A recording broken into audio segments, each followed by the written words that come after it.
stress and how. So we'll talk about that. And we'll, of course, recognize the connection between consumption, stress, and sustainability, because what's good for the planet is actually good for us, and what's good for us is good for the planet. But we tend to forget this very often than not. All right, to begin with, I have a few questions. Let me, for all the audience members, I'm going to bring up a few sentences. And what I'd love for you to do is to write down yes or no in the chat box. Yeah. The first one: do you have clothes that you haven't worn in a year? Do you have clothes in your wardrobes, in boxes somewhere that you haven't worn in a year?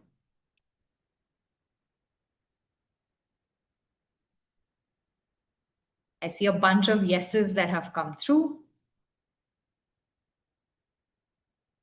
Right, we tend to buy a lot of clothes. We think, oh, that one special occasion I'll wear it, or I bought it for something specific, in my office or at workplace, and never turned to it again, right? So it's lying covered up in hope that someday I will wear it again, right? The next one, we all have, and especially Indian homes tend to have this, we have one plastic bag which has a lot of plastic bags stored inside it in hope again that we will use it someday. How many of us have that in our homes? Please put a yes in your chat box.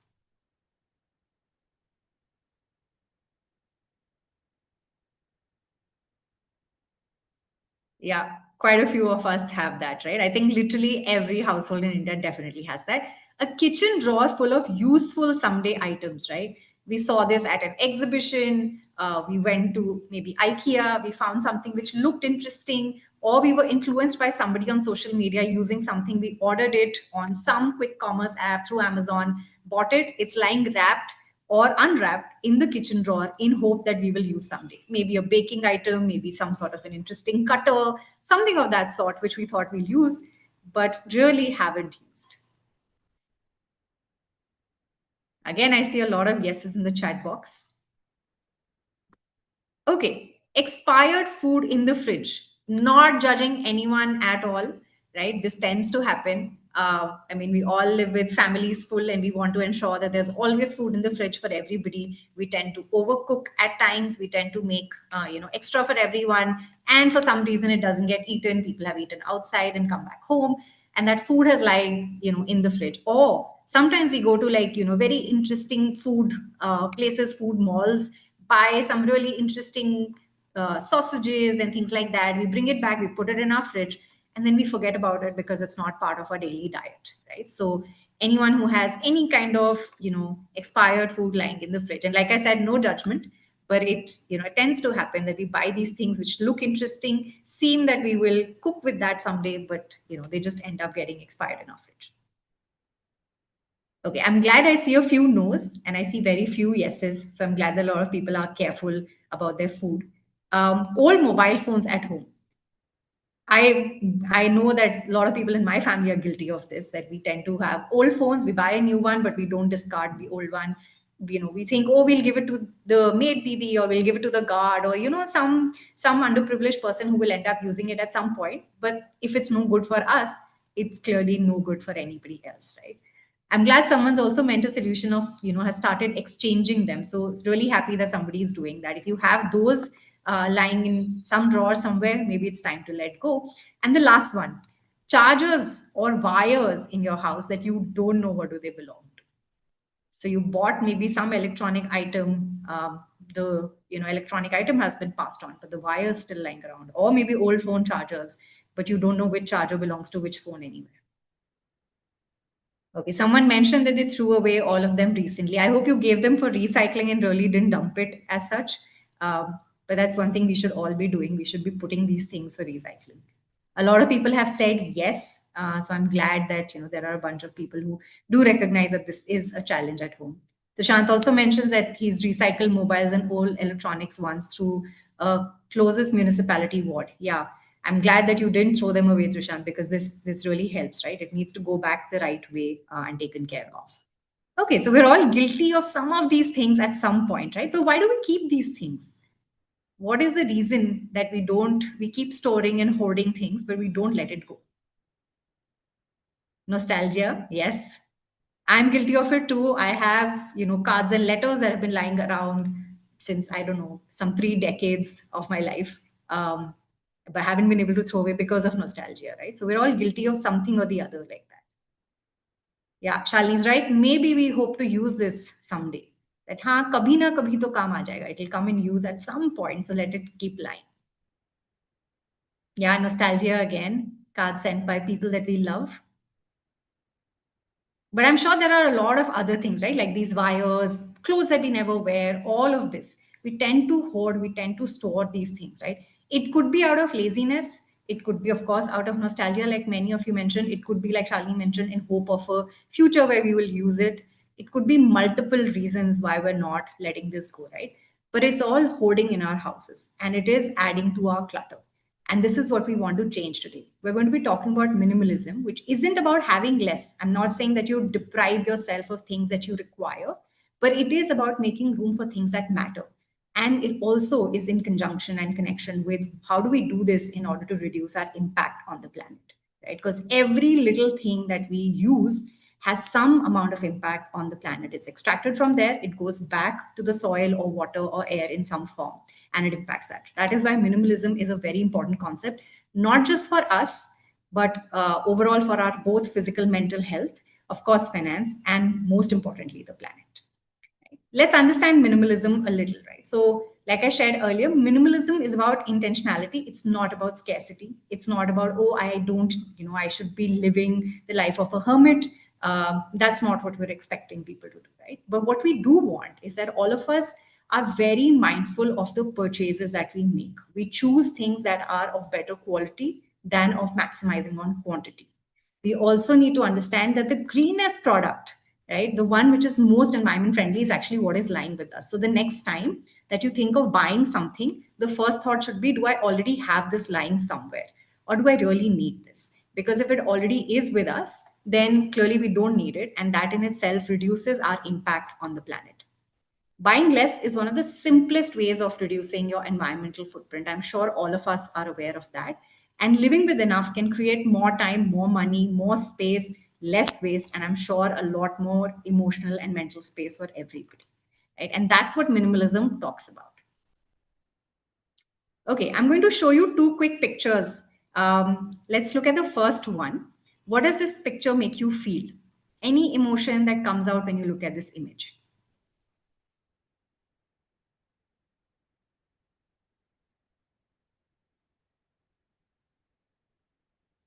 Okay. Someone said my shelf. Meena says clutter a lot. Shashank says this is so me.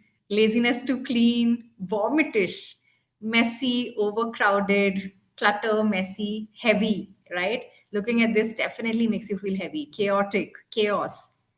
Okay. Santosh says feeling good. I'm surprised how it's making you feel good. I'm hoping that maybe this is not the condition that you're in, and that's why. Shubham says unorganized. Someone also has mentioned overbuying. Absolutely right. So mostly I'm seeing negative emotions when you look at this particular cupboard full of clothes. And unfortunately, many of us do live in a situation like that. Or this is another one that many of us are guilty of. How many of you have been in a situation with the second image?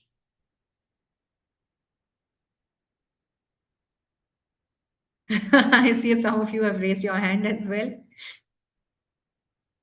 Yeah, nobody wants to read. Someone has admitted me. Some of you have said, yes, I can relate with the second one, collection. Actually, in Japan, there's a concept behind this. I think it's called sundeku, where you actually collect materials or collect books or everything, but in hope that you will use it someday, but you don't, right? It's a concept of hoarding. Um, okay, Delip has also mentioned it's a proof of acknowledging the impact on planet. um, yeah, some people have said that I can relate with both. Somebody has, in fact, mentioned that's my bookshelf. Someone has said that even if I offer for free, nobody wants it. Vasan, there are ways of doing this, of taking care of these things and letting it go. And I'll share a few ideas as well in the Q&A time. Okay, so again, has made people feel, this is me. I know this happens, right? We are very focused on our clothes. We do think that hoarding clothes is a bad idea, but I think hoarding anything for that matter is not a great idea because it does make you feel chaotic, heavy. There is so much that you're carrying on you. And that's why this is not a life of minimalism. This is actually a life of maximalism, if that's what you're living. So how much is too much? How many of you, and I know some of you already answered this, but now I'd love to know numbers. How many clothes or shoes have you not worn in a year that are lying in your cupboard or in a box in your house? Just give me a rough range or a number.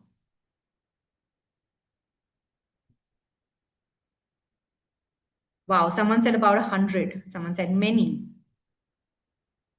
Okay, six, that's a decent number. 20, 8 to 10, 30, 2 to 3 every season left untouched. Yes, we all are guilty of having bought something because we loved it. It looked so pretty, but then we never ended up wearing it, right? About 7, that's a very precise number. 10. Yeah, so we do have some things lying around which we haven't worn in the past year. Okay, how many books do you have that you have not read in a year, right? So we saw the image of the bookshelf, but how many of us have books that we bought thinking, oh, it's great, or we saw like a really interesting review, or a friend or a colleague recommended, and we bought them, we never ended up reading them? Wow, someone's actually said 45, somebody has said 100, 12, 30, 15, 60% not read fully, right? So we probably picked it up, started reading, didn't like it, have kept it away, started another one. 50, at least 25. Yeah, so we all have some form of books or reading material lying around, which we brought. Especially if you go to conferences, places like meetings, etc., they tend to give you these things which you want to read a report, but it's so fat and thick that you never come back reading it, and it just keeps lying and collecting dust at some place in your study table. And we are all guilty of having brought that in or have been pushed to carry that back. How many unopened emails do you have? This might be different for some people. I can tell you I have zero unread emails at this point in time. I have a very simple system for taking care of them. Either I read it and do whatever action I need to take, or I dump it, right? That means I'm not going to be doing anything about it, so I delete it and get done with it. Wow, someone has said 30,000. Somebody has said about 100. 4 to 5 emails unread on daily basis in 3 digits. Okay. I'm so glad someone's also mentioned that I review and keep deleting very often. Somebody has said I delete them regularly. Yeah. This is, by the way, also a form of digital clutter. And there are other forms of digital clutter, right? So, how many of you have apps on your phone that you haven't opened in the past 6 months? Again, somebody recommended, or you found that app interesting, some social media influence, you downloaded it and never ended up using that app after checking it out one time. How many such apps do you have on your phone? You can quickly take a look at your phone and tell me. 5 to 6. Someone says I delete them regularly. 1 to 2, around 5, 3. Yeah, these are apps again causing digital clutter. Someone has actually mentioned that they delete only when the memory gets full. Right? So beyond that, before our phone starts giving us that signal, do look at things that you don't need and start pushing them out of your phone. Someone has also said that apart from social media, most of the apps are unused. If they're unused, then why are they on our phone? We don't need them, right? Digital clutter, mental clutter, let them go, right? That should be one thing that we all should do by the end of the session today. Let go of any digital thing that you think is just causing challenges for you. And how many WhatsApp groups do you have which are muted? I know we don't leave them because our friends are there or it's a family group. I don't contribute much to it. I look at it maybe during Diwali and Dashera and Christmas or somebody's birthday, and it stays muted otherwise, but I'm still on that group. Or there is a business group or some interesting career group that I joined because someone mentioned it to me, and I've kept it mute. Yeah, groups can be absolutely archived, but they're still causing clutter, right? They're still around on your phone and they're not needed. Most of you have said very few, which is great. 1, 2, 3, 5 to 6 at maximum. So great. So that just goes to show that at least that bit of clutter you've removed, and whatever else is not needed, maybe you should start putting them out. Someone has also mentioned notes, but not too many, right? So that is also things that you've noted down, thinking I'll take action on this at some point, but you've never really done something about it. About time we start clearing that up, because if we don't have time now to do it, in future we're not going to find some extra time, right? It's the same 365 days we have every year. It's the same 24 hours we have every day, and that's exactly what we're carrying forward. So if we're in hope that someday time will expand and we will be able to take that action, it's not going to happen. So it's about time we make that choice of letting certain things go and reducing it. Okay, truth or trash? So we've all done true or false in school. And this is very similar to that. You have to tell me whether this is true or false, or truth or trash, as per your understanding about minimalism. So minimalists only own 100 things. Is that true or trash?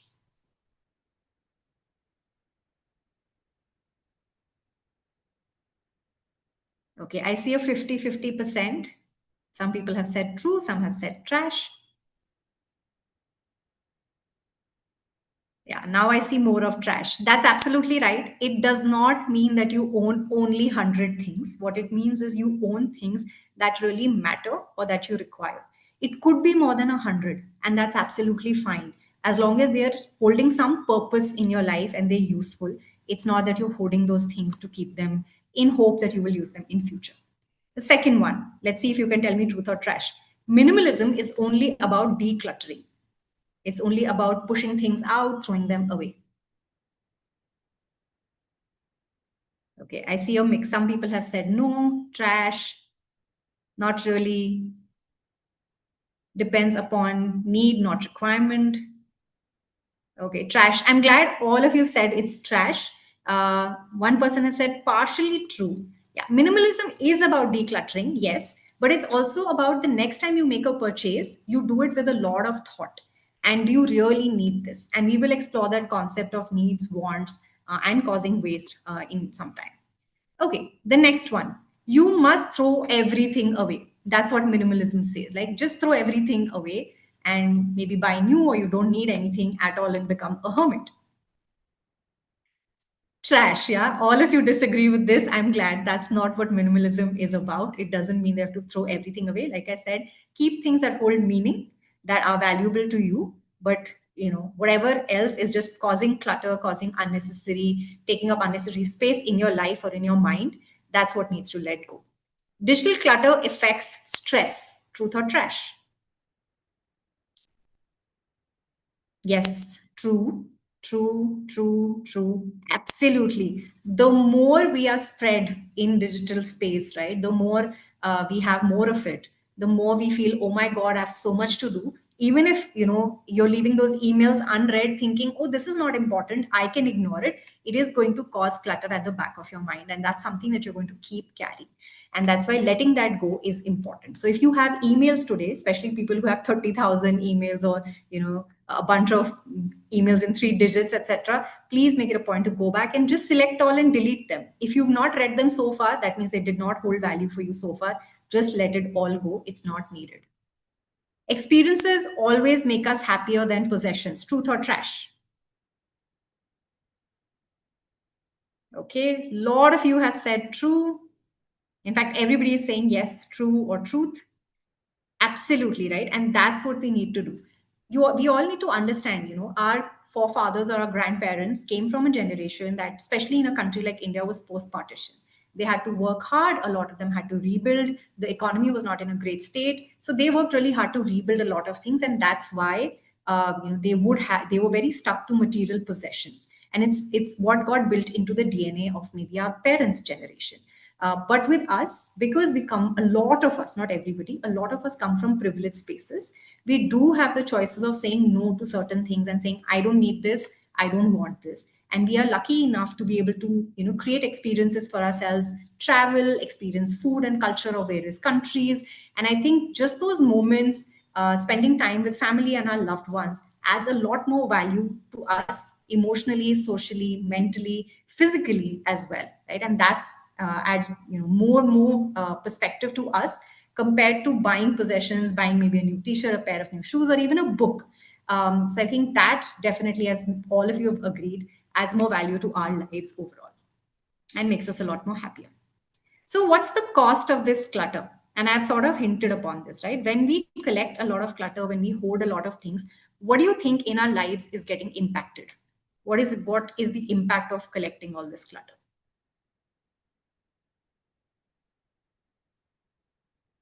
And it might not be clutter. You can also just look at it from the perspective of possessions. When we have too many possessions, we have too many things, what does it impact us with? Mental stress, not being able to make quick decisions, mental clutter, disturbances, imbalance. Yeah.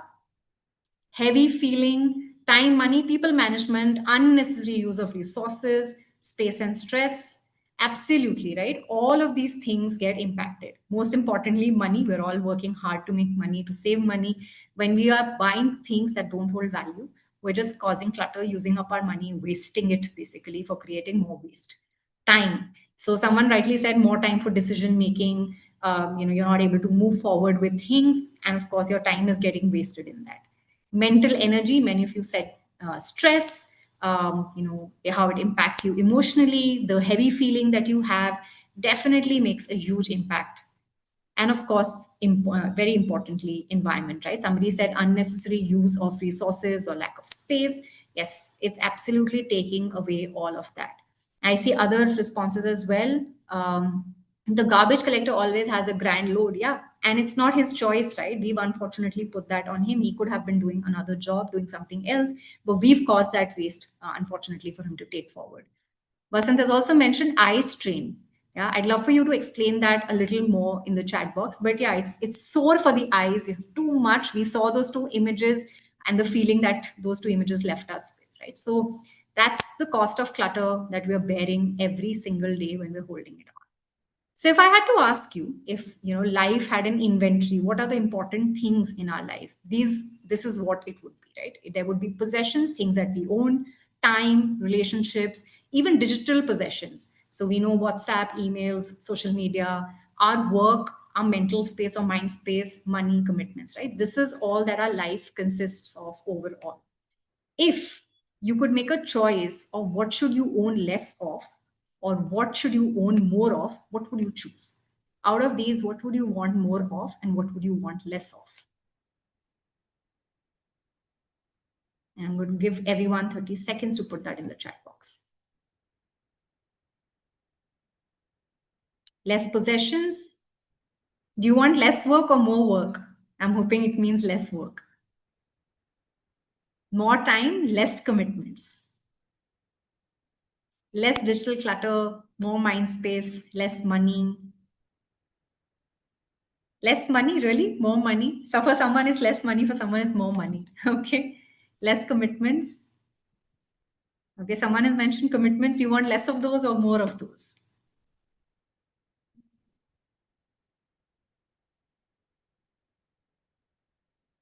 Okay. I'm waiting for a few more responses. What do you want more of these and what do you want less of these?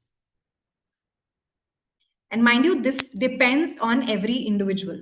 There are people for whom, more commitments means doing more, leaving more impact. And it could be very different for somebody else who wants less of it. They want more space in their life. They want more time for their relations versus external commitments, right? So it's very different for every person. Okay, someone has mentioned more of relationships experience, money, and less of possessions. Less possessions, more time, more relationships, less digital, more work, less commitments. So, why, when we know all this already and we know this is what we want, why are our lives not reflecting that today?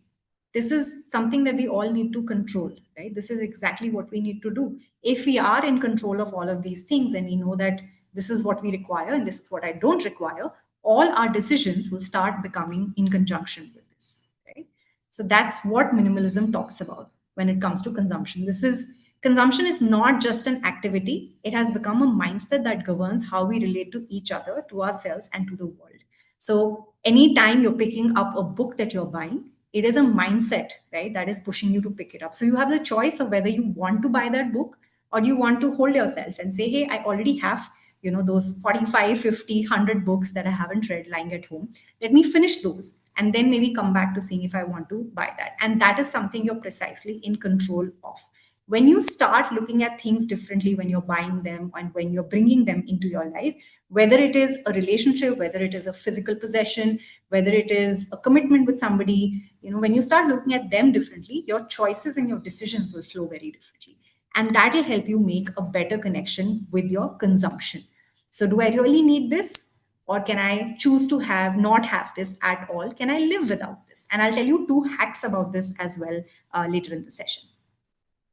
Yeah, someone has mentioned technology should be helping, not making our life miserable. But that is a choice. How much of AI do you use for that matter? And I mean, I can say this openly. I am very vehement. I don't like the idea of using AI. I think it's dumbing us down to some extent. I'm sure it's helpful for many people's work, not taking that away from them. But I really feel that if we depend too much on artificial intelligence, we're actually not using human intelligence. And that's why technology is something we need to be controlling versus technology controlling us. And that's again a choice that we need to think about. Yeah, AI is a monster. Yeah, that's a separate discussion altogether, and we can do that for a whole day. Okay, so now that we know minimalism is beyond stuff, it's just not about possessions, and we know that letting things go is really important for us. Here are some things that you can do, right? And you all have already mentioned that I want less of commitments, more of time. How do you have more of time? Very simple, have fewer unnecessary meetings. How many of you have heard this quote? I'm sure many people would have heard that this meeting could have been an email. Why did you call all of us and have this discussion? You could have just sent an email. We could have read it in a minute and sent our response, right? So saying no to unnecessary meetings, saying no to things that are not adding value to your life is something that we need to start doing. And someone has mentioned stop getting addicted and save time, right? All those games that you have, all those unnecessary WhatsApp groups you're part of, those unnecessary apps that you're using currently, or social media addiction is actually taking your time away. Very surprisingly, I read an article which says the biggest competitor for an online platform like Netflix is actually sleep. Netflix is not competing with Amazon Prime and the others, it's actually competing with your sleep. So if you need more time and you need restful sleep, then you know what you need to let go of. The second one is digital, right? So you have so many notifications on. The one simple hack of making sure that you're more focused on your work is please switch off all notifications. It's very simple. If something is important, you will go find it and take care of it. All these unnecessary notifications from various apps just constantly popping up are actually taking away from your focused work, and putting them off is important. um, how many of you have a lot of tabs open on your laptop? Articles that someone sent you or bookmarks that you did, thinking, oh, again, I'm going to watch it in future. I'm going to read this in future, but are not doing it and not finding time to do it, right? So how many of you have multiple tabs open on your laptops or on your phones all the time? Yeah, someone has said 100 plus bookmarks. Someone is saying regularly shutting them. Yes, me. Yeah, we all have that, right? Please make sure you don't have so many tabs open, because that means you're keeping your mental tabs open for those many things and you're trying to jump from one thing to another, not focusing on one.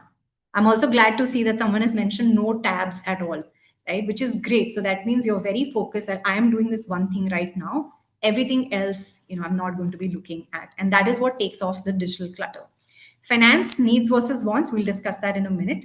And mental things, right? So what are some things that are occupying unnecessary space in your mind right now and that you need to let go of, right? Maybe someone said something and you're holding on to that.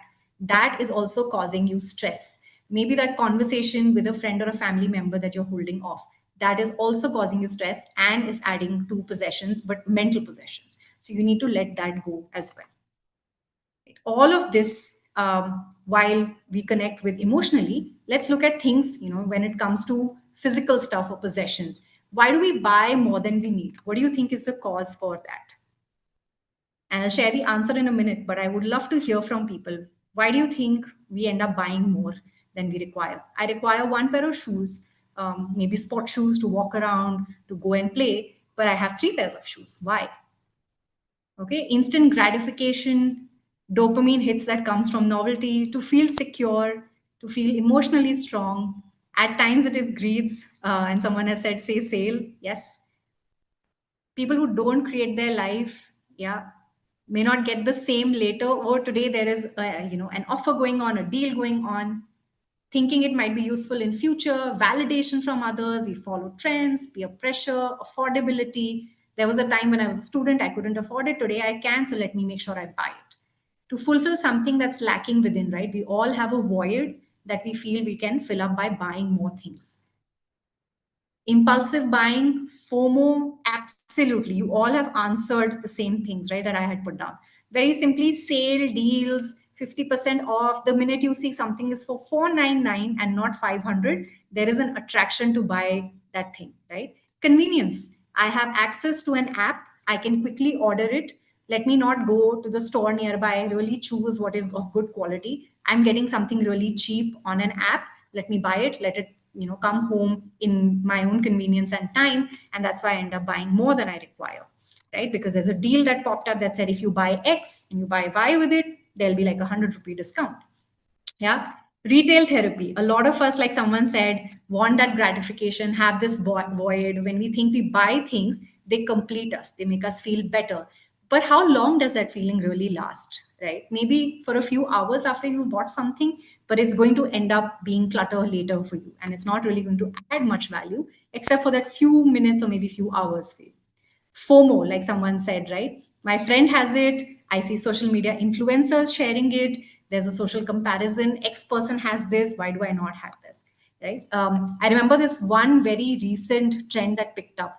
There was a Labubu doll that was not even manufactured in India, and everybody went crazy buying those. It served no purpose at all, but it was a social media range, and everybody just went buying that and putting up images and insta stories about it, that I have a Labubu doll. And where are those Labubu dolls today? Right, they're all probably lying in someone's cupboard somewhere, not holding any value, right? An absolute utter waste, like someone shared. That's what it was. But we got in, with the social media trend and thought, oh, this is interesting, this looks fun, let me buy it, let me put an insta post because my friends are doing it, social media influencers are doing it, right? And what does that really lead to? If you have money, you buy more, which means you have less space, right? Because you're hoarding and storing and more and more. If we were to change this and buy less, right, we would have more space and we would automatically have more money. So just thinking that, buying more is going to make me feel better, that's not going to happen. Buying less will definitely save you space and save you money. And that's what minimalism teaches, right? That if you can, instead of thinking I'm going to make more money to buy more and get more space to store those things, why not buy less, save that money and save that space automatically, right? And that's the idea behind it. We were talking about finances, and on just that note, right, what are needs, wants, and waste? So instead of getting into waste first, let's just understand from each other, what is the difference between needs and wants? What is your understanding of this difference between needs and wants?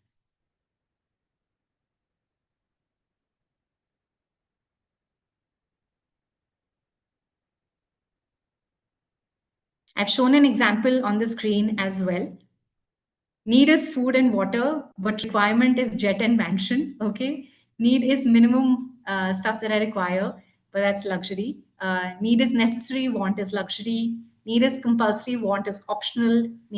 Wants is luxury. Need is having clothes, wants is having branded clothes, definitely, or designer clothes. Want is something which is not necessary, want is desire.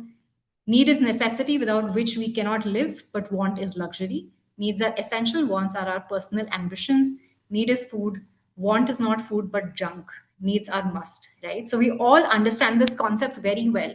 My need is food. I can get, I need food for energy, I need food to survive. I can get that at home as well. And I'm not saying that it has to be tasteless and badly made food. It can be great food made at home with a lot of love by my own mother, versus my want is eating probably a McDonald's burger, right? Which is at some level fake food and not really great, both for my nutritional requirements as well as for the planet, right? There is, and I can tell you this because very simply, there is a study that says things like the packaging that, for example, McDonald's uses dies out in 8 minutes.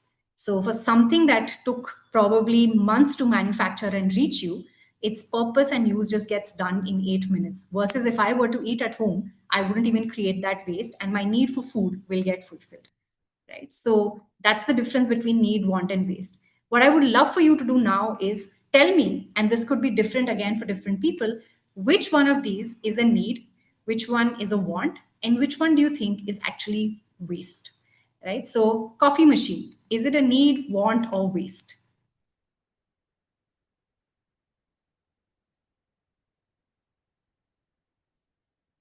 Okay, one person says need, one person says want, and many people have said waste, right? So again, varying perspectives comes from where you are in life, what do you need? It could be a need for someone who is an absolute coffee lover. Instead of going out and buying coffee every single day from a cafe, they prefer that their coffee is made at home in that machine because they like the taste of it. Versus someone thinks it's a want, why can I not make coffee on the gas stove and save that? And for many of you, it's waste, maybe because you don't really need coffee coming from a coffee machine, right? So, absolutely right. Mitra Devi says that it depends. So, it is contextual.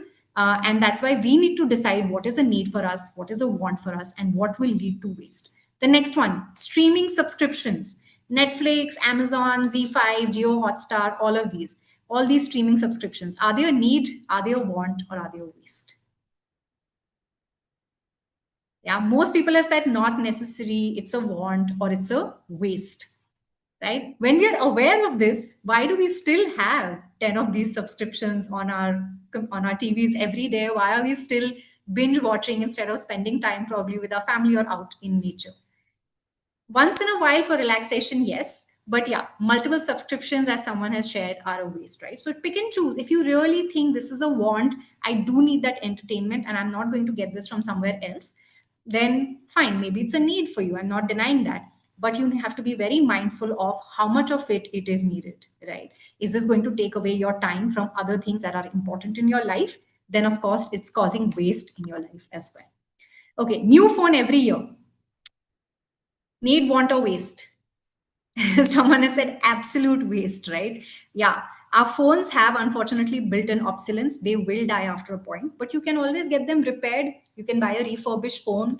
The purpose of a phone is to talk and message and stay connected with people. Why does it need like a 20 megapixel camera? Why does it need just so many apps, right? And buying that every single year is a waste. It might be a need to stay connected with people. Having a really nice smartphone might be a want, and which is all right, but if you're doing this year on year, then you're definitely creating maximum amount of waste possible. Yeah.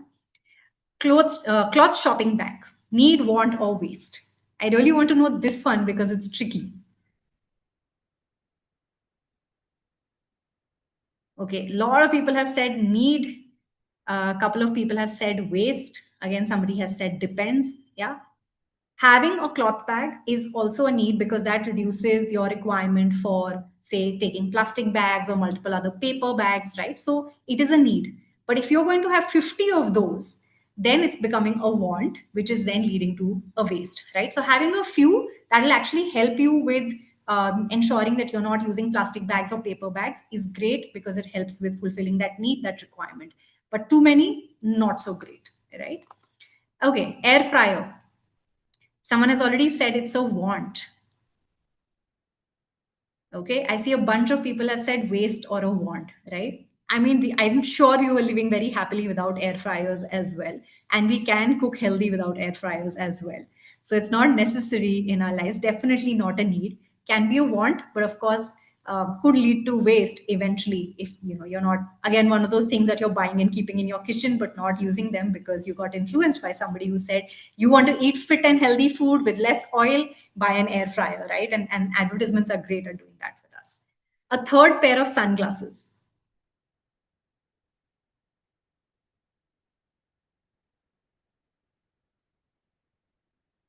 Okay, it's either waste or a want. I already have two. Why do I need a third one? Is the question.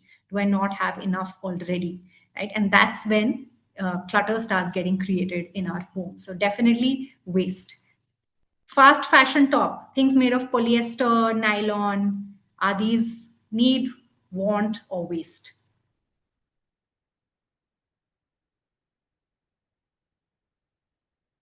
Okay, someone has said prefer cotton. Yes. Yeah.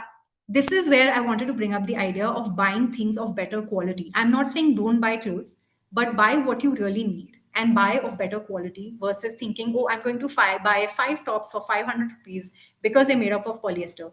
While it's bad for the environment, it's actually bad for your own skin as well, right? It's a form of plastic that you're wearing and it's not great for your own body. And that's why it causes waste both for yourself and for the environment. So definitely waste. Refillable bottle. Is it a need, want, or waste?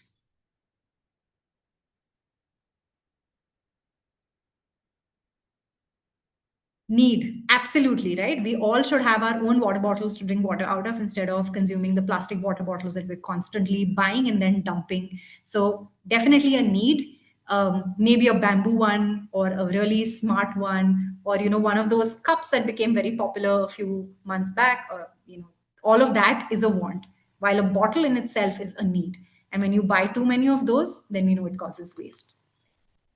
Disposable cutlery. This, I'm sure, is going to be common answer for everyone. Is it a need, want, or waste? Yeah, absolutely waste. You always have better options. If you're doing an event, reach out to a Bartan bank. They will give you reusable materials to use. You can go to a tent house, an event manager. They will help you out with getting reusable cutlery. So this is clearly waste. And for those of you who don't know this, it's all the plastic waste that we create continues to lie around for decades and decades. And we'll explore this concept as well in a minute. Okay, gift wrapping paper. Need, want, or waste? When I did this with a few children, there was a massive debate amongst them whether this is a need or want or waste. And they said, ma'am, if I have to give something, it has to look pretty and beautiful and everything else, right? So, not necessary. There are ways of doing the same thing, but in a better way. Yeah, a lot of people have written waste. Someone has suggested using material that decomposes. Yeah. Okay. So, but it depends. Yeah. If you're using a newspaper and you can do that to wrap up something, or a nice cloth that they can use for other things, then of course, you know that you're doing the right thing by the planet. But if it's that shiny, shimmery paper that is going to get used and get dumped, of course, it's waste. Okay. Decorative cushions. Let's see how many people are debating on this one. Is it a need, want, or waste?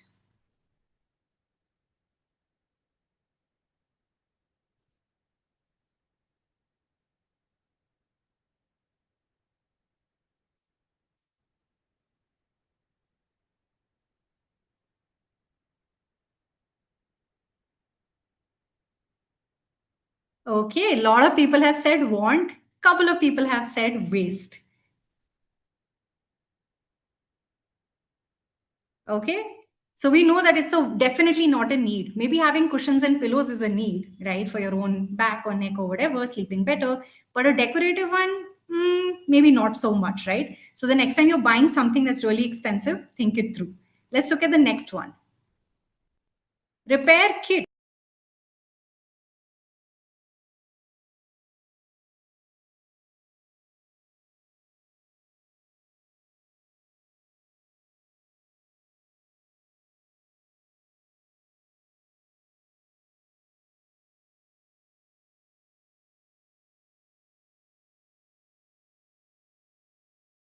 Yeah, everyone says it's a need. I'm so glad you all realize and accept that it's a need. If you don't have one, please create one or borrow one for that matter. Maybe have a community repair kit, and that would be really helpful. Yeah. Um, Single use party decorations, all the frills that we put up, balloons that we put up, all of these things need, want, or waste.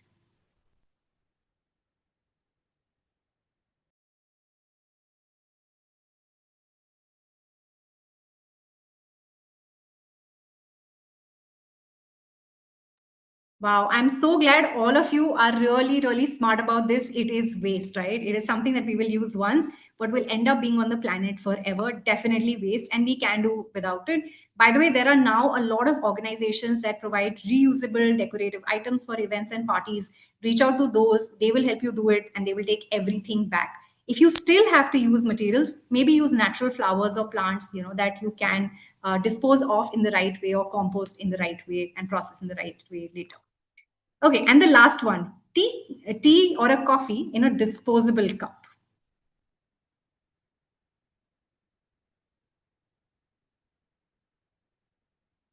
I am so glad again to see everybody saying waste or it's poison, it's unhealthy, it should be avoided. Decomposable, not necessarily. Most cups that we use are actually not decomposable unless they're made up of bagasse. And even then, why can we not use reusable cups, which we can wash and keep using them again and again? Why do we even need the decomposable ones, right? That's also not really helpful. The paper cups, by the way, when you put them in hot boiling water, you will realize that actually there is a thin layer of plastic inside them. So they are not really great. And someone did mention that they're unhealthy for our bodies as well, right? So absolute waste, Shubhangi is right, total waste. We should let these things go. Carry your own reusable cups. If you're going to a cafe or a chai wala, and if they serve it in paper cups, please try carrying your own. Your need is chai, and we understand that. Your want is really good chai, maybe from a cafe, right? That's also understandable. But does that have to create waste? That's not necessary. Okay, now that we've explored and understood what need, want, and waste is, let's look at where does this come from, right? What's its connection with the environment? And I'm sure a lot of you are already aware of this, but just to reiterate, need is something that we require, that fulfills whatever consumption patterns we have. And in order to do that, we buy something. The problem with today's economy is that when we buy something like that, we're actually using it and then we're just disposing it, and we know it all ends up in, can you name where does all the waste ends up?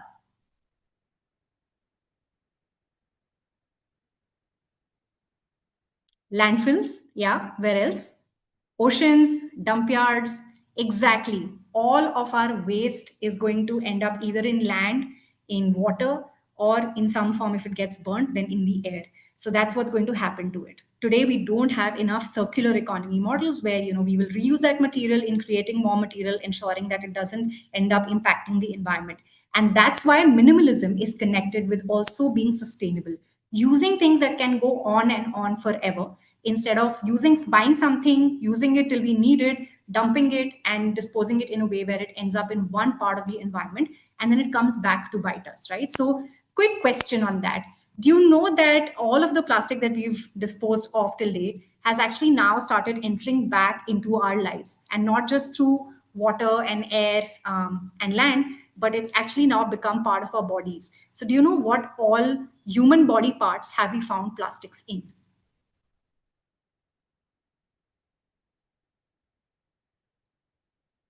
Yeah, microplastics, brains, yes. Where else have we found microplastics or nanoplastics?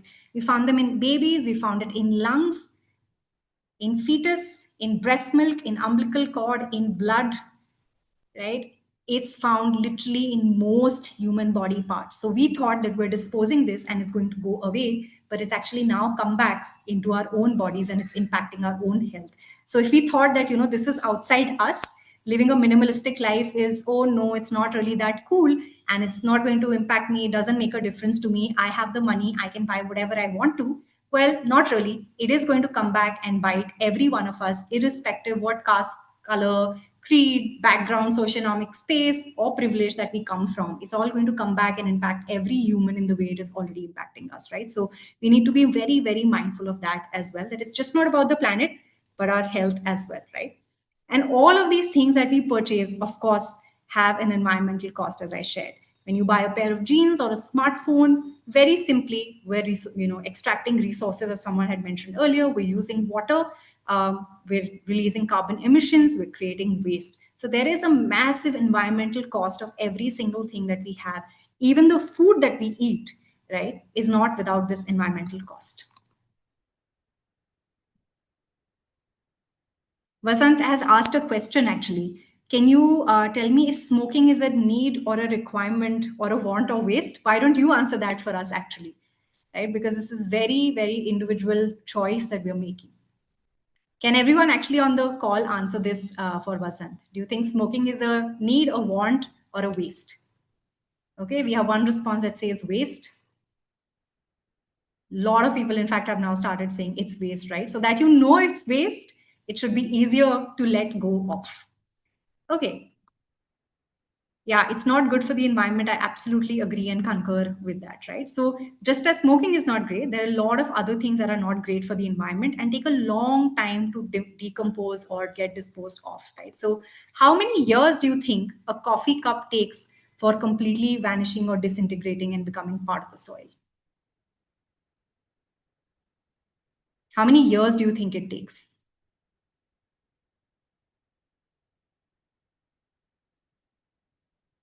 Okay, someone has said 10, 100, 30, 5 to 6 years, 100 years. More than 1,000 years? Let me reveal the answer. It's actually about 30 years, right? That's the amount of time a coffee cup, which is made up of paper, cardboard, and plastic, takes in terms of decomposing. A straw that we probably use for less than a minute when we're having a drink or coconut water, how many years do you think that takes to completely go off and get decomposed?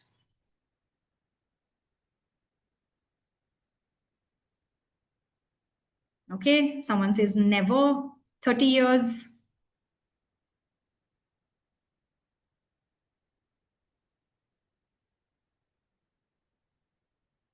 Any other guesses? How many years does it take for a straw to decompose?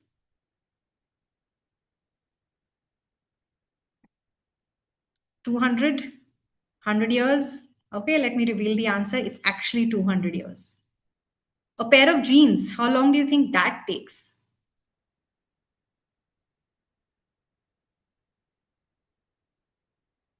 Manufacturing of jeans, by the way, takes 2,700 liters of water, one pair of jeans. And that's enough water for one person to survive in the whole year, including everything that you need water for. Right? So imagine every time we're making one pair of jeans, we're taking somebody else's 1 year of water away. About 100 years. Okay. Any other guesses on how long does it take for a pair of jeans to decompose and become part of the soil? And mind you, when I say it becomes part of the soil, it's not in a good way, right? It's just becoming micro in its form and it's just landing there. 100 years for complete decomposition, it's actually 250 years. And mind you, jeans are not even that old in terms of their creation and innovation. So if it's taking 250 years, it's a guess that we've made. It's an estimate that a lot of people have made, but we don't know it might take even longer than that. A plastic bottle, regular plastic bottle, we all tend to buy this, drink it off in 10 minutes and then dump it.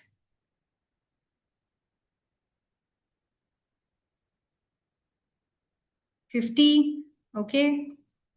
Any other guesses? How long does it take?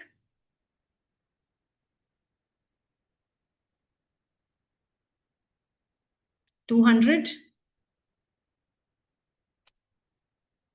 You have the answer on the screen. That's the amount of time plastic bottles take to completely decompose and become part of the soil. And again, like I said, it's not great. Someone has asked the question, jeans is made out of natural material? Yes, then absolutely, but jeans are not made out of natural material. They do contain a lot of chemicals when they are being created, especially for dyes, right? So no matter what, the jeans that we currently wear do have some form of chemicals in them, and they don't completely decompose. That is great for the soil in any way. Do plastics ever decompose? Not really. And especially if you're hearing about bioplastics or plastics made up of bio-based materials, even those today currently are not 100% compostable, right? So it's not like they will vanish completely. They also contain some form of polymer, things chemicals that help stick it together, and that's not great for the environment. We haven't innovated enough yet, but of course, there's a lot of research going on in that area. Toothbrush, something that we think, oh, it's spoiled, let me just dump it. All the toothbrushes that have ever been formed in the world are still lying around on this very planet. So how long do you think it takes for a toothbrush? Yeah, Shalini, your question is absolutely right. Then how can we say 200 years for the straw? Because straw is not that old either, right? In fact, plastic is not 200 years old yet. It's like I said earlier, it's a guesstimate that we have made. We don't know. We're saying that this is the amount of time it'll take because we've tried putting it through some processes, simulations to understand it. But in reality, it could take a lot more time, right, in natural circumstances. Yeah, that's the amount of time a toothbrush takes to completely go off. And the last one, you all have seen this kind of packaging in which our food comes, right? Made up of thermocol, plastics in some format. Styrofoam is another word used for it. How many years do you think that takes for completely going away? Okay, someone has said styrofoam about 1,000 years. Okay, let me see what are the other responses. 1,000 years. And imagine it's not even 1,000 years old. Again, we've done simulations and tests to say that it might go away in 1,000 years, but in reality, it might not even be that, right? So it says 500 years. That's the correct answer for now. But you're right, it could be 1,000 years depending on material, and we don't know. This is all guesstimates that scientists have made, that this is the amount of time it will take for all of these different forms of plastics will take to completely go off, break down, and become part of the soil in some way. So what's the option?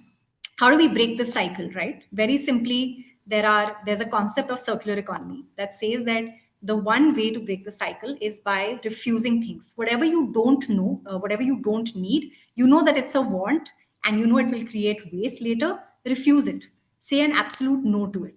Things that you think you can reuse or repurpose, use them for other things again and again. And in India, we're actually quite good with this, right? If we have that one t-shirt that has gotten spoiled, we'll do something else with it. We'll use it as a rag till the time it does not completely die off. We don't throw it away, which is great. And which is why we need to maximize the life of any product that we buy. Reduce or buy less or buy better, right? So instead of buying 5 t-shirts made out of polyester, maybe buy that one t-shirt that's more expensive but made up of fair trade 100% cotton or hemp or linen, which will last you longer, which will be far better and is also good for the environment and your own skin. Borrow and share things, repair, right? All of you agreed to having a repair kit. That's really helpful. And can you, in that case, name a few items that you can very easily refuse, things that you think you can repurpose, things that you can buy less of, reduce, borrow, share, or repair? Let's hear from everybody on this call. What are some things that you can do to be part of the circular economy system?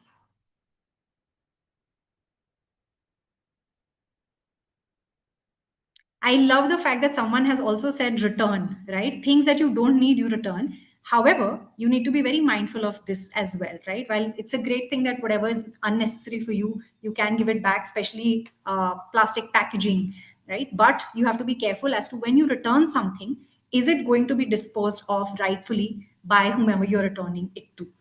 So if they're not going to do that, then you are leaving waste, but you're leaving waste behind with somebody else, right? So do be very careful of that as well. Okay, things that you can repair: bags, shoes, clothes you can reuse, refuse single use straws, any kind of single use plastic, cutlery, uh, containers, packages. Yeah, what are the other things that you can repair?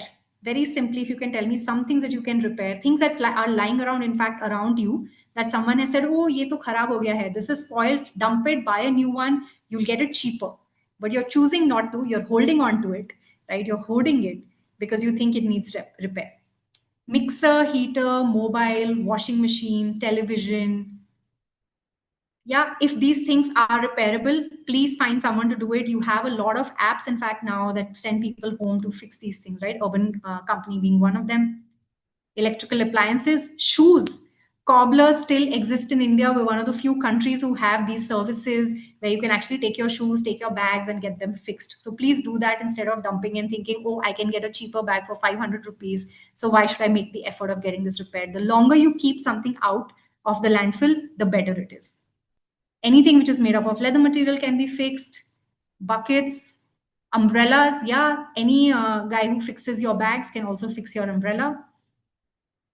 Brilliant. So there are a lot of things that you can very easily repair, right? Trolleys, bags, again, wonderful. Things that you can refuse. I know someone mentioned single-use cutlery, straws. Are there other things that you can absolutely refuse? Clothes can be repaired as well. Yes. Yeah. Please find an alteration person or tailor who will fix it, and expand the life of your clothes for as long as you can. Plastic items, any kind of plastic items are easy to refuse, right? They're also not good for your health. Now we know that it's become part of our own bodies when we're eating food out of those things. Saying no to them is far better. Poly bags, yes, the easiest thing we can say no to. And one of my favorite things to say no to is actually tissues. I carry a handkerchief everywhere I go or a napkin. I haven't used a tissue, I don't know in how many years now. So, yeah, saying no to tissues is super, super easy. Someone's also mentioned this, right? Tissue paper can be replaced with handkerchiefs. Yeah, very easy to refuse. So, there are ways of doing this very easily. One last question: what are some things that you can borrow or share? And the reason I'm asking this is because we used to have this culture in India, right, where we would borrow things, we would share things. I have worn clothes of my elder cousins. Even today, I wear a lot of things that my mother has given to me. I borrow from her and I wear those because they fit, or I get them altered. But we've sort of started shying away from doing this in India, and we think, oh, it's not cool to be asking things from other people. It is very, very nice to do that, right? We can have shared resources. And someone has actually said marriage clothes, books, utensils, tools. If we start refusing everywhere, people around me would start thinking I have become crazy. I am called out crazy, Shubham, but I think a lot of people have now around me gotten influenced as well, and they're very careful that when they're out at a restaurant, they will not buy a plastic bottle because they know I'm sitting on the table and they will have to drink water out of a regular glass. So yeah, you might think that you might be called out crazy, but anything for the planet and for the betterment of humanity. Books, copies to be reused. Yes, you can also borrow plant cuttings, kitchen utensils, garden vegetables and fruits. Uh, yeah, there are a lot of things that you can borrow. One system that now actually exists is borrowing cars, which we do through Uber, Rapido, Ola, etc. Right? So if you don't own a vehicle of your own, like I don't, then you're actually using a shared pool of resources by borrowing from somebody else because you don't have to own it. Even things like Airbnb, you're borrowing someone else's real estate to use. So in larger scheme of things, there are a lot of options out there. You don't have to own everything and you can borrow those, right? Libraries, for that matter, at one point were a great space to borrow books. And that culture has sort of died down as well. So if you have one, please try helping revive libraries, because I think it's a great way to continue sharing things and leading a minimalist life. So you don't have that kind of bookshelf that you saw at the beginning. Even furniture in Furlenco, right? You can rent that. Yeah, Rento Mojo, Furlenco, that's great. You can actually do that, do carpooling. So there are ways of sharing things as well. And two quick hacks, right? One of them I've already mentioned is about buying things of quality over quantity. So next time you're buying something, see how long it's going to last. Where has it come from? Where is it sourced from? Is it fair trade? Has somebody been paid well for it? Because when you buy something cheap, someone else is paying the price of it, right? So when you buy a cheap t-shirt, somebody else is actually taking the cost of it. And another hack is to leave something behind in your cart. A lot of times this happens where we do impulsive buys, right? We look at something and we think, oh, I need to buy this. My simple hack to this that I tell people, and I off quick commerce especially, is that if you want to buy something on e-commerce, put it in your cart, leave it there for at least 2 weeks, and if you don't come back to it in 2 weeks, that means it was a want which would have eventually become a waste. If it is a need, then you will come back to it maybe and say, okay, I waited 2 weeks, I haven't found this anywhere else, I haven't been able to borrow it from somebody. If I had something similar, I have not been able to repair it for whatever reasons, and now it's become a need, so I have to buy it. But for 2 weeks, leave it in your cart. If you don't come back to it, more often than not, you will not require it, right? And now we know other ways of getting it: sharing it, refusing it, repairing things, borrowing things, right? So those are ways of doing this. Yeah, someone has shared an idea of hand me down and use toys for kids. I think we all have done that at some point. We have games that our cousins lent us or friends lent us after they were done playing, just as for books. In fact, there are a lot of websites now from which you can buy this, right? There is Weedle, there is Second Life Toys. You can actually go to these websites, buy toys, buy stuff. I recently gifted a friend of mine who had a baby very recently toys, soft cuddly toys from one of these websites because I didn't want to buy new. And they make sure that they dry clean it, it's absolutely safe, and they send it at the right address, and it's of course saving me money and helping me save the planet. So there are a lot of options out there. So the next time you're buying something, please look out for a second hand or a thrift website. There are Instagram pages as well. I buy all of my clothes thrifted now, and there are a lot of thrift stores physically as well as online that you can buy things from, right? Like Pre-Love Co, Love Me Twice. So there are a bunch of these stores that you can go to and buy things. So all my clothes are thrifted. They're either borrowed, taken from people in my family, or they're from one of these online stores or physical stores that I've been to. Yeah, so there are ways of doing this. These are hacks that you can use. Now I want you to quickly reflect on one thing.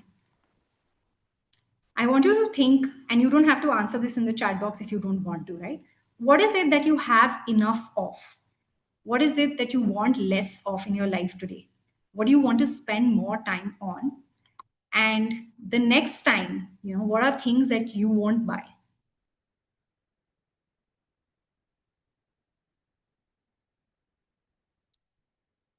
Yeah, Shalini, I'll mention the websites in the Q&A again for sure. Yeah, someone has suggested not buying vegetables from malls or supermarkets where they're often weighed and packed in plastic bags. Instead, buy it from a local vendor, bring home in a cloth bag. Absolutely brilliant idea, right? You can just refuse packaging by doing something as simple as that.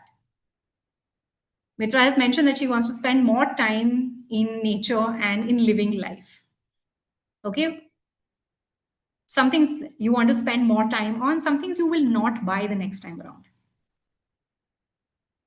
Or things that you think you have enough of. I don't need this anymore. Like for me, very honestly, I think I have enough stationery to last me a lifetime. And for the last decade or so of my life, I haven't bought stationery. It's just randomly shown up, and I have whatever I have used, I have used. Whatever has been extra, I have said no at conferences as well and said, sorry, please don't give this to me, especially calendars and diaries, right? And random gifts that a lot of conferences give you, which you don't require. So I've started saying a no to that. I take the photograph with it and then I say, sorry, but I'm not going to take this because this is just going to add clutter to my life. Enough of books being a teacher. Yeah, you have too many of those. Then I'm glad you're saying a no to them. Clothes, definitely.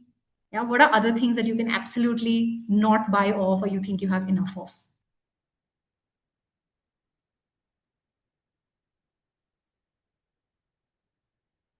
Yeah, I agree. Why not use ink pens? That's what I've moved to. I've in fact moved to something called as a friction pen, which you can write with and then wipe off later because you don't need all of those things. And a lot of times I don't even need those, right? Because I mean, I don't allow technology to control me, but I have notes on my laptop or whatever I require. And once it's done, those are also deleted to reduce the digital clutter.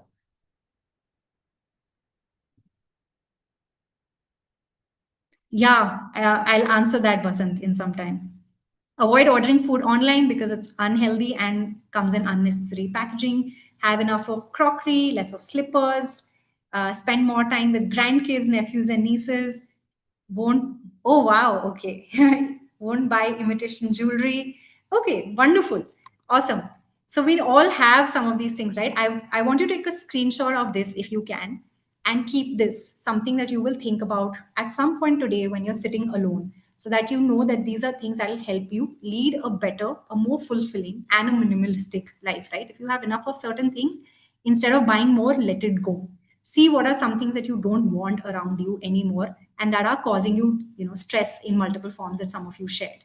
What are some things you want less of now, right? So somebody had mentioned earlier, less of commitments, less of work, spending more time with family, traveling more of relationships. So that's something that you want more of versus less of, other possessions. And one things that you don't need to buy or you will say no to the next time you have to buy them. And this is another challenge that I want to leave behind people with, right? So I shared at the beginning of the session that this is plastic free July. And we do want people to use less of plastic this month or actually say no to plastic. I'm doing a 30-day challenge currently. I, anyways, have less of plastic, but whatever little is also entering my house this month, I'm working on ensuring none of it comes, right? So for those in Hyderabad, there are zero waste stores like Eco, Adrish. I just ordered all of my groceries yesterday from Eco and they all came without plastic packaging. So this is Plastic Free July. Here are some things that would be really helpful for you that you could do. And this could also help you build, a decluttered life, a clutter-free July, and most importantly, a minimalistic life, right? So no impulse purchases, carry a reusable bottle and a bag. We know that's a need now. Repair one item. A lot of you mentioned items that are lying around unrepaired. Please find folks to repair those. Buy a second-hand item when possible and if needed. If you don't need it, please don't even buy secondhand, right? That's also causing clutter. A lot of times we end up buying things also because we think, oh, I need this, let me get this, because it is secondhand. Not necessary. If you don't really need it, it's a want. Please don't buy secondhand also. It's not required, right? Declutter by donating useful items. I think someone had mentioned this as a question earlier that, I want to donate, but they take only things that are useful. Something that's not useful for you is also not useful for other people, right? So, for example, if you're going to end up giving children's clothes at an old age home, they don't require that. So, when you are donating, you also have to be mindful that what is necessary and needed by the other person who's taking your donation. You might be doing it with great intention and good feeling, But if it's going to add to waste for them, which means eventually it is waste, it is just not going out and getting disposed in front of your eyes, doesn't mean that it's not causing clutter, right? So that is why donating the right thing to the right people is also important. Yeah, please don't give away torn clothes, spoiled clothes. If you're not willing to wear them, I'm pretty sure that no one else is willing to wear them either. They then need to be sent for recycling, and there are organizations like Respun that take clothes for recycling, right? You can create a box with all the clothes properly washed, put in, and send it to them if you think that they're not wearable for somebody else, right? Please have a no shopping day every week, a certain day where you will not order even from a quick commerce app like Blinkit or a Zepto, right? Or from an Amazon or a Flipkart. So an absolute no shopping day, that's the day you will not purchase anything. Give yourself a break of 24 hours every week. Borrow instead of buying at least once, right? So next time you need something, see if somebody in your circle has it and you can borrow from them instead of buying. Like I said, for cutlery and things like that, for events, you can go to Bartan Banks. There are quite a few of those. For decorations, there are a lot of, again, apps and websites from whom you can get, use, and return. Someone mentioned about renting things, right? So you could do that. That's also a form of borrowing. Plan meals to reduce waste. I'm sure all of us in Indian homes do that. We want to create least amount of waste. Unsubscribe from any kind of marketing that encourages you to buy stuff, right? So when you go to an IKEA or you sign up on an Amazon, you will keep getting these pop ads of big billion day sales, etc., etc. Please unsubscribe from those, right? Those are triggers for you to buy more. And because we know that we can afford to, we end up buying a lot of things unnecessarily. And of course, avoid and encourage discourage unnecessary purchases. Yeah. So I'm going to end the session before we move into the Q&A with two very specific thoughts. One of them is a very hardcore favorite thought, that Gandhiji shared. The world has enough for everyone's need, but not everyone's greed, right? How many of you agree to that?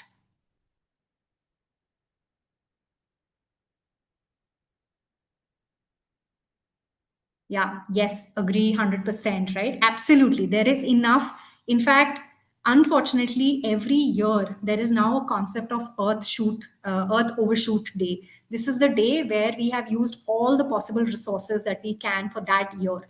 Last year, on 5th of September, we had finished using all the resources in India that we should have used till 31st December, right? So for those 3, 4 extra months, whatever resources we were using for extracting and manufacturing things, we were actually eating into the next year's resources. The earth does not replenish that quickly. So do read about the Earth Overshoot Day and you'll realize how quickly we are finishing and depleting our resources. And that's why the world has enough for everyone's need, but not for everyone's greed, right? Not for our wants, and especially not for our waste. And the last quote, which I heard, when I was talking to someone very recently, they said, love people, use things, and not vice versa, right? So don't love things and use people. And that's what minimalism teaches you. Yeah. Thank you so much, everyone, for being such an engaging audience. And I'll hand it back to Tushant to take us through the Q&A.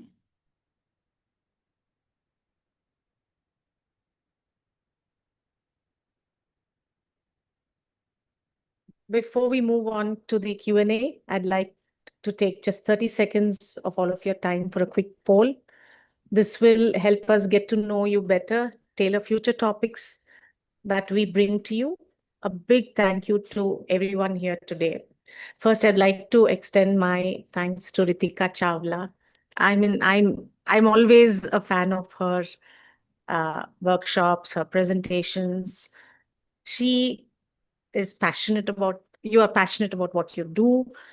You are very engaging in your talks. You put in a lot of effort to make it fun, interesting, engaging. And today we're going through a global emergency, an environmental emergency. If there is a person in our family who has a medical emergency, we take them to the hospital in the next 15 minutes. But when there is a global emergency now, I don't see anybody working. It's extremely important that this is to the audience. All of you, if you can have a workshop at your place, at your offices, at your communities, at your apartments. Ms. Ritika Chawla does workshops. You can call her. Vishwa also does workshops. Please call. It's extremely important as many people as possible are clued into what's happening, the need of the hour, the global emergency, and what can be done by each of us in our own way. So once again, thank you to you, Ritika. Thank you so much for having me, ma'am, and thank you for giving me this platform to share my thoughts with so many people.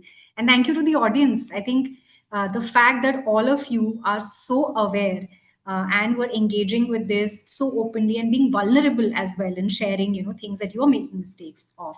I think it's wonderful to see that people are open to learning and open to accepting that yes, we need to get better as humanity more than anything else. Yeah. So thank you so much for this. And very important, some important things you raised. You said there was a time in India when it was okay to share your sister's clothes, your brother's clothes, your cousin's clothes. Suddenly it's become, out of fashion to share, for your baby, or, babies use for a month a dress. And now when you're saying you're willing to give it also, no, we don't use old clothes. Let us get it back. I use my mom's saris. I just stitch blouses. And my children, my nephew got married. Both my daughters refused to buy clothes. Both of them wore on my saris and clothes, and they just wore on their blouses that they had at home, and they were really well dressed. So let's bring this back into fashion. Let's a lot of things that you have covered, which you said, let's do a 30-day work challenge. I mean, 30-day challenge where we will not use plastic, or the exercises where you said, I have enough of, or I want less of, I will spend more time on. Uh, the next thing I won't buy is, these are things that you're making it easy for us to think on how to um, implement it in our lives. This I'm sure that it took a lot of thought process from you to come out with these kind of small engaging ways. How do you break this cycle? Refuse, reuse, reduce, borrow, repair. Um, the awareness that you're bringing in on how long it takes. You can use a straw for a single 3 seconds or a minute, but then it's there for 400 years. To say that, it's okay, I don't want to order a water bottle in a restaurant. you know Many times, people think, oh, chadastam, this person is a little this thing for not wanting to buy water, or she's stingy. But to bring it back into vogue, to say that this is the way to do. And you asked another question: why do we buy more than what we need? It's And everybody you've engaged, validation from others, peer pressure, you've made people reflect, to think about what we're doing, and you are bringing back minimalism into fashion. It's Yeah. not, yeah, and you're saying it's not about minimalism is not about being decluttered or being stingy, but it's about creating experiences that are more important for us than possessions.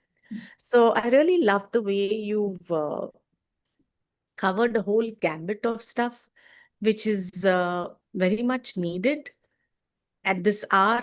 And no matter how many times you have this talk, there's a need for it. Because I notice each of us, each time we hear this, there's one more thing we add into our lifestyles.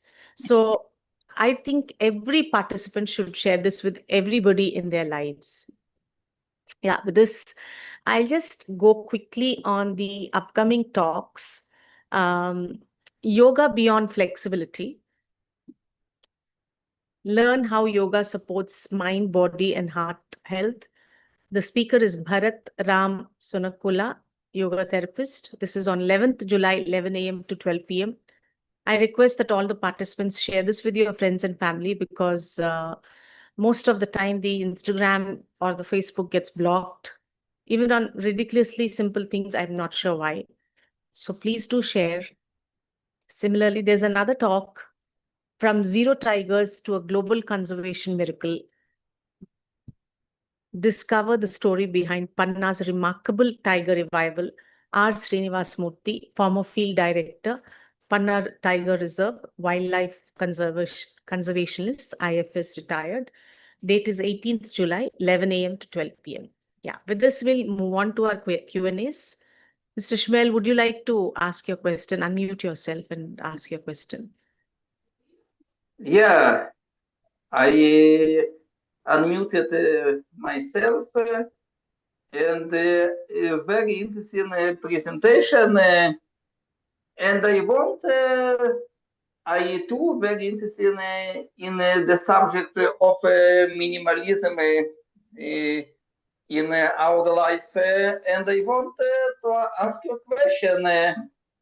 What, according to your opinion, need to be a role of education system in development and encouraging minimalism?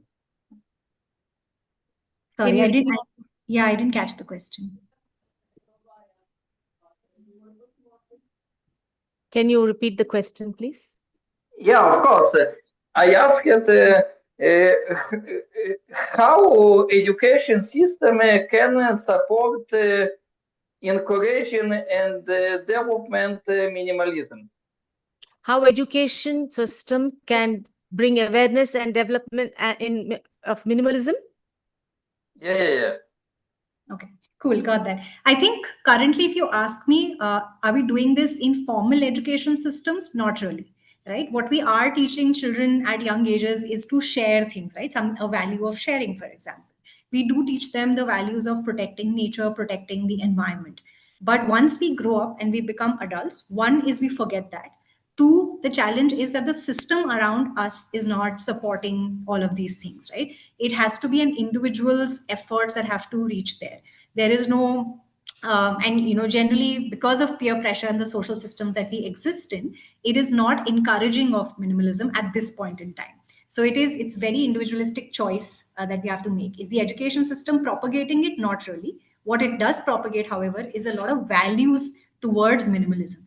But it is on us as we grow up that how do we sort of make those connections and carry those things forward, right? So, for example, if I have to talk about myself, did I know about minimalism as a child? Yes. Did I learn it through the schooling system? No. I learned it from my grandmother, from my nani, dadi, both, right? Because they would ensure that every piece of resource that came into house was used to the maximum extent. If a ghee dabba came in, then it was used for refilling oil and storing it for the generator.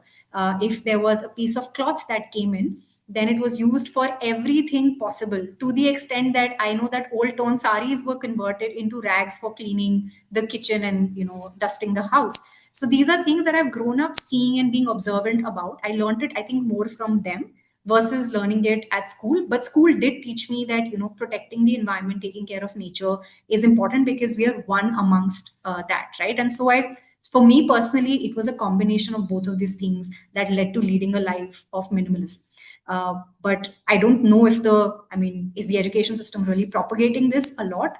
I wouldn't agree to that. It's not. Should it do it? Absolutely. I think we should have ways in which we can bring this in as part of model classes or value sessions for children.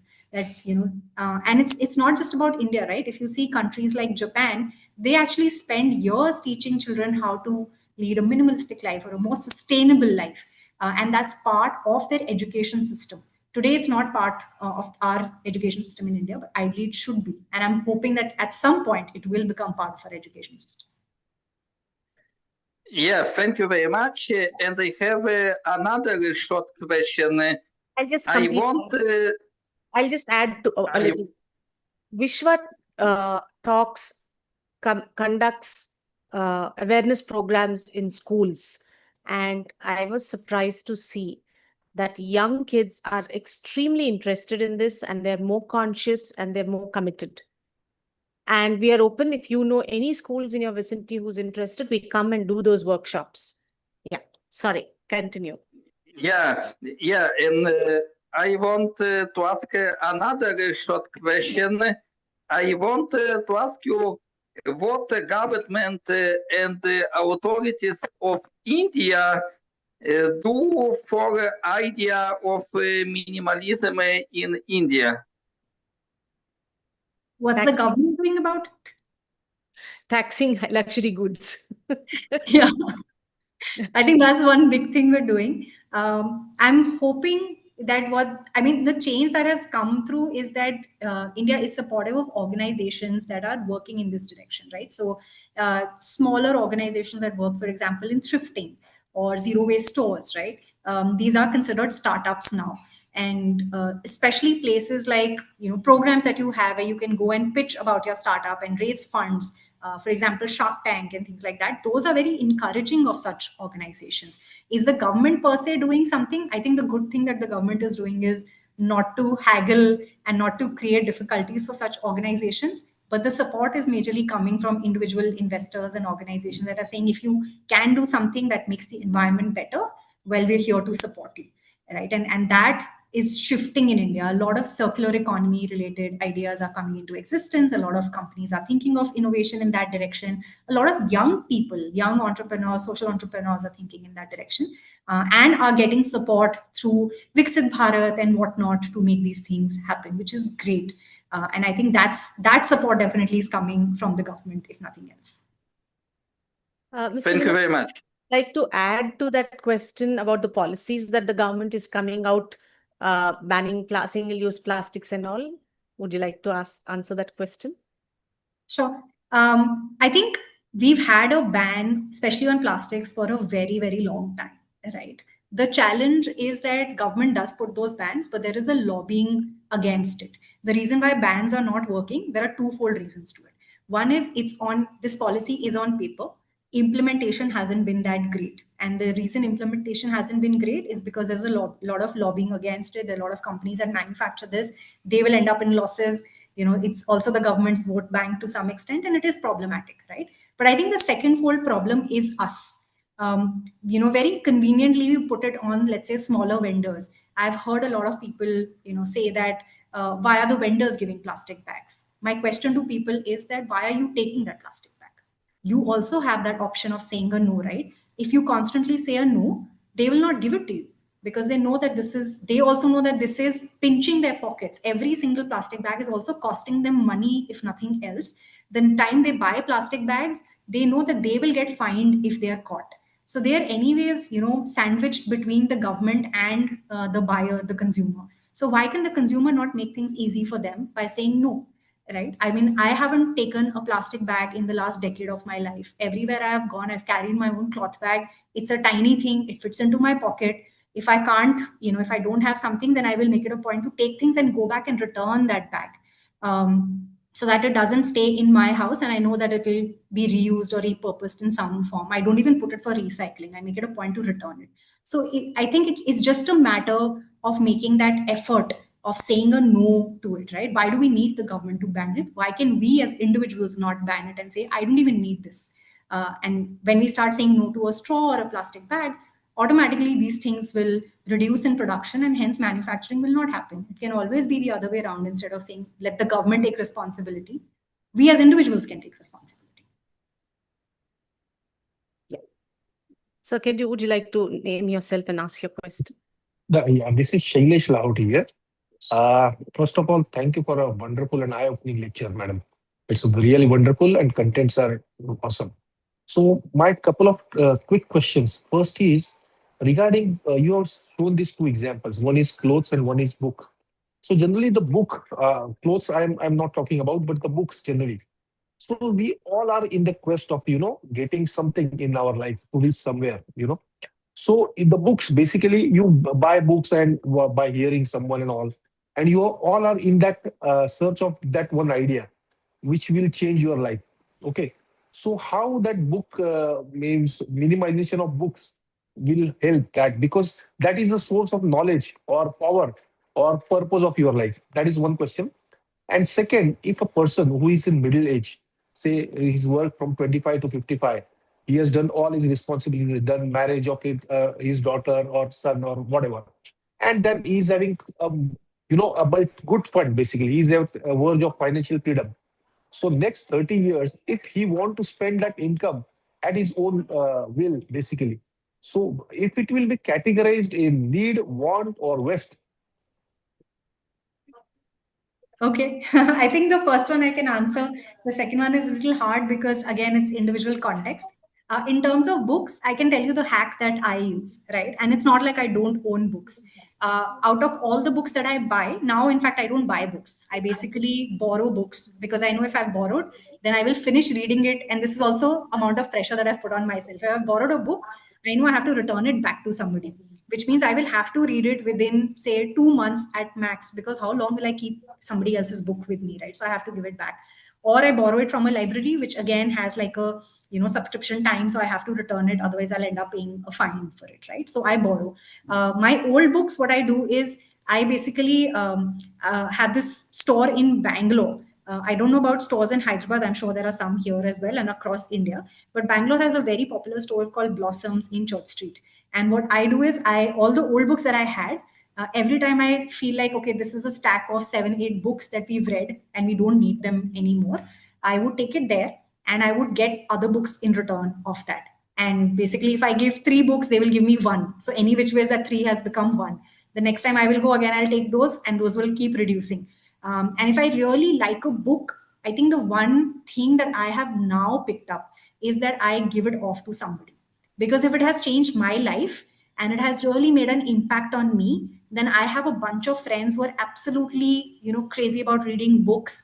I will make it a point to gift it off to one of them or pass it on to somebody and say, hey, you read it, you pass it to someone you think is deserving of this book. What that has done has decluttered me mentally, because the more I'm hoarding things, the more space I need, the more dust also I'm creating, and I have to go keeping, ensuring that that place is clean and whatnot. So I give off.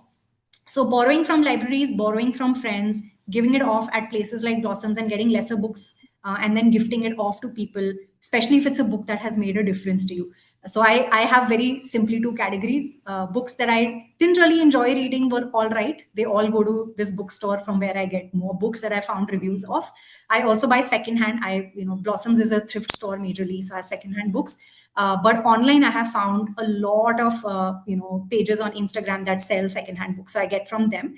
Rebirth in Chennai does that. Old Shelf Hyderabad does that. So there are a lot of these stores you can buy online. They'll send it to you. You read that book, pass it on to someone else. I think that's the best way to live it out, because the longer we're going to hold on to these things, the only thought I had, and this will also help me, answer your second question, is I'm going to die one day, right? And someone will inherit all of these things of Can mine. I add to the first question? Yeah, please go ahead. So the first question, what I did when my children grew up, I used to buy a lot of books. So I just kept those books which I'm emotionally attached to, or the kids are emotionally attached to, put them in cartons, and gave it to a school which my family used to run in the village, so that other kids can have access. I used to buy books from across the country, from abroad, from different places. So I've given the opportunity of other kids having those books. Another thing I've noticed is I have one room to put books. And if I have more books than what I need, I would go through the list of books I have. Most of the Mills and Boons and all, I never read them again. So I gave off all the fiction, all which I'm not going to read again, or I'm not interested in keeping to everybody. Only certain books which I feel that I want to refer back, or I'm still attached to, or it's about history, I kept. So it's the choice is individual. It's not like we're forcing anybody to do anything. Each of us can think, is this useful to someone else? Because I had an uncle who was an English professor, studied in Oxford, and he had his whole house full of fabulous books. But when he passed away, the children just... So may as well, when you are there and you love your books, give them to people who will appreciate it. At least they will know whom to pass it on to, rather than, just junking it. Yeah, I absolutely agree to that, right? Because I think, to ma'am's point, there is going to be a day when I will stop existing and all of my stuff will be inherited by somebody who will not know what to do with it. And honestly, my idea of minimalism and how I moved to this direction also came from an article that was written by a young girl who said, my father passed away 3 months ago, and my mother and I looked at all the stuff he was hoarding, and we opened up boxes after boxes. We opened up his cupboard, we opened up the bed, and under the bed there was stuff lying there, and we both didn't know where all of this had come from, and we didn't know what to do with it, because he was a hoarder. And that just shifted my perspective on life, that if I'm going to go away tomorrow morning, who's going to take care of all of these things? Do they really count? I'd rather build more memories and moments that I take with me rather than leave behind clutter for someone else to take care of. And that's what actually got me onto the path of minimalism about a decade ago, right? So everything in my house is now majorly secondhand, barring probably 10%. Even the furniture comes from OLX and MyGate and whatnot, because I'm okay if tomorrow someone else just takes it and says, hey, you don't exist, you don't need it, I'm going to take it. I'm fine with that, right? And to your second question, I think if you're in that stage of life, I'm not talking about, again, very personal perspective. It could be very different for whoever is in that state of life. If you have financial freedom, if I had financial freedom, I would definitely spend a lot more time, one, in nature. So I would travel a lot. I would go on hikes. I would make sure my health is most importantly okay to be able to do these things. And I would spend time with friends. More than family, I think I would spend time with friends, people I grew up with, I haven't seen in a very, very long time, relive happy moments of my life so that I carry that back with me. Maybe plan trips with friends of mine, maybe some hike that I promised I would do when I was 18, and now that I'm 40 I still haven't been able to do it. Now's the time to do it because maybe I have the money and the time to do it, right? So just from the lens of time and money, if people can do something, I think taking care of their health, building more moments of happiness, spending time in nature especially, and spending time with their loved ones, whether it's family or friends, I think those are four things I would highly recommend. I wanted to add Thank you to so the much, sir. second question. My children have grown up and they don't need us anymore. Neither do they have the time for us. And I have earned. So, yes, I have the right to spend it the way I want to. And it could be that I want to spend it on a exquisite painting or a sari. It's my choice. All I heard from Ritika, what she said is do mindful spending. Experiences. Think about it. She's not saying do it. She's saying, okay, you have bought this. It's giving me gratification for this much time. How about you also do an experience? Like me and my husband, we'd gone to the Nubra Valley in Ladakh. It was amazing. So there are experiences. Then me and my husband, we're spending a lot of time on our strength training, on diets, the kind of diet we're taking, because we're aging. Our muscles, we're losing muscle. So there are different priorities we can have as we age with the money that we can spend. And now you can see Vishwa Talks is one of them. Yeah. All right. Mr. Vasant, your question. Yeah. Hello. Can you hear me, ma'am? Yes. Yes. Ritika ji it is very nice. Your appeal should go to the children. They are the ones who are going to use this world in future. And the government policies are totally different. Now I'm only concentrating. We have seen enough of your presentation, and it has covered almost all the questions before we could ask. Shmuel also covered this education. I'm concentrating on e-waste. India is not in the realm of recovering the rare earths and other things that are embedded in the electronic products. I don't have any question on that, but I have two suggestions. One is, after trying to get whatever recovery you can make the rare earths and elements, etc., what you can do is you take the rest of the waste, pound it properly into bits and pieces, mix it with cement and bitumen and others, and with the proper proportion, convert them into e-bricks. That way, whatever may be the quantity. And another thing is, the second suggestion is, use the same bits and pieces and put them into e-blocks. They are empty in the center. They are made. Those things are there. And then immediately after that, you seal it and use it as bricks for not load-bearing walls. This is a suggestion which I just wanted to give. I've experimented it, and in one of the villages, I got the kids also involved, and we got some old computers, motherboards, etc., and then pounded them, put them in, mixed them, and repaired a portion of the compound wall that had fallen. It has worked very nicely. if we can think of doing something like this, which is native to India, because we are all interested in basic experimenting and things, and we have succeeded also. So think about it, and this is a very good presentation. And I wish, thinking about government intervention in education, I have seen enough of failures. They are not only they are only on paper, nothing else. And I have gone to the nearly 200 schools and given presentations about environment and how they are ignorant about those things, and they have taken it nicely and they are following it up. And this is what I just wanted to say. Thank you so much. Thank you, Vishwa. Thank you. Thank you. Shivani ma'am, you're on mute. Miss Ritika does a lot of good workshops. If there are people in Mysore, any good colleges, any good schools or commercial establishments or IT companies, you should connect them to her so that she can do them. Yes, Ritika, I'm in Mysore. Yeah. We'll get in touch. Sure, sure. Please do. Thank you so much. Yes, Mr. Himanshu, please. Yeah.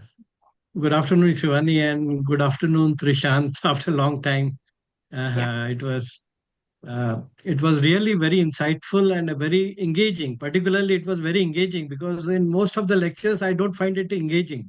But I think in this lecture, I found that everybody was answering your questions. That was the real great part of it.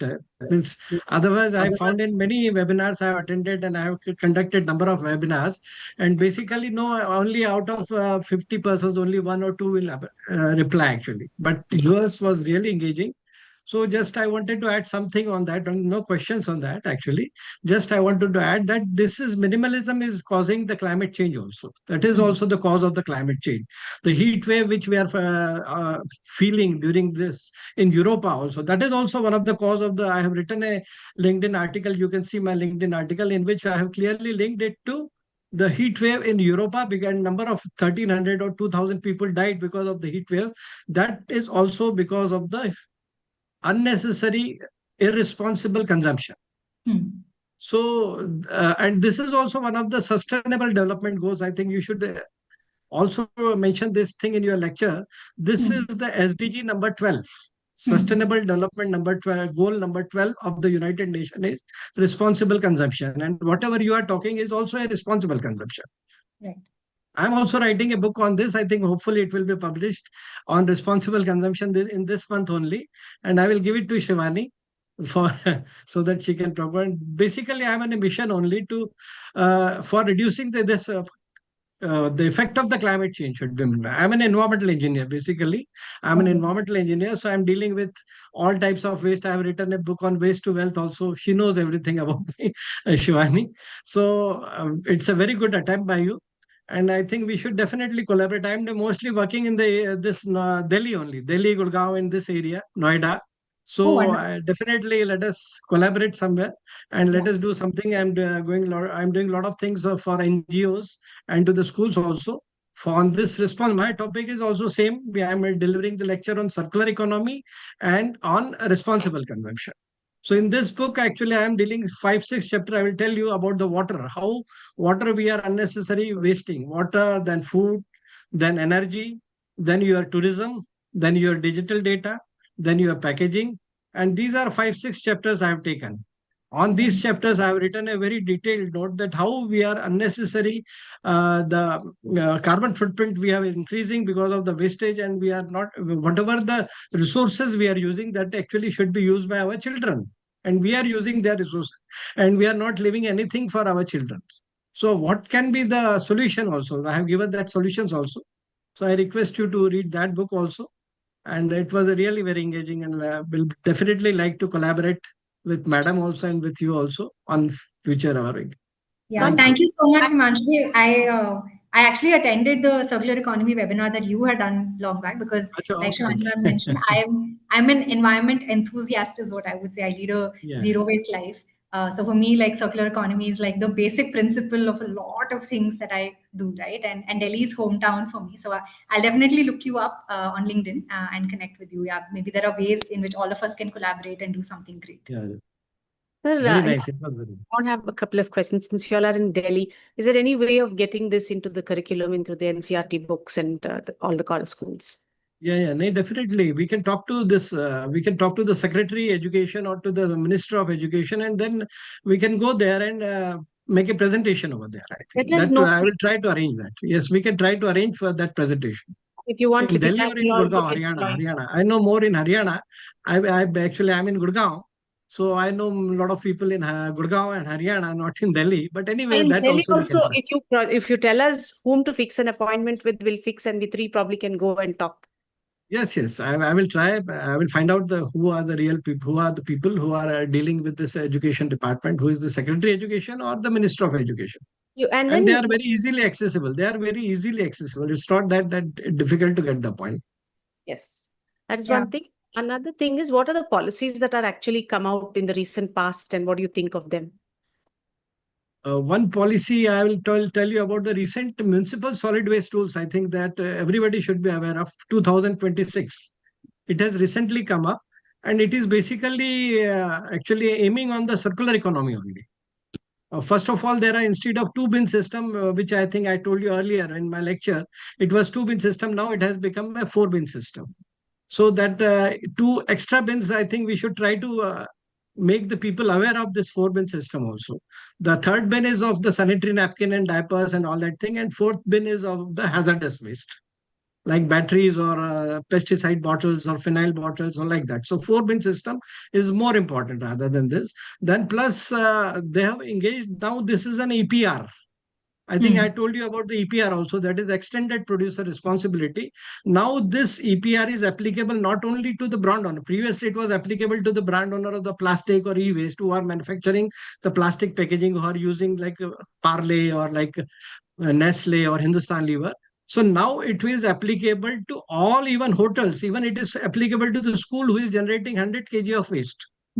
So schools, it is applicable. You have to get the EPR, means whatever the waste you are producing. If it is more than 100 kg, you have to manage your waste. Municipal corporation will not do that.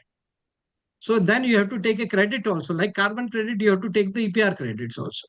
So all schools, colleges or colonies or malls or hotels or restaurant, everybody has got now its responsibility that they have to manage their waste, and they have to make a traceability also. They have to trace where it is coming from, where it is going. A complete cycle portal is made by the CPCB. So you have to track that waste on that portal, and then if it is not done, automatically you will get environmental compensation. Penalty will come to you, and you have to pay that penalty. So it's a very good mechanism.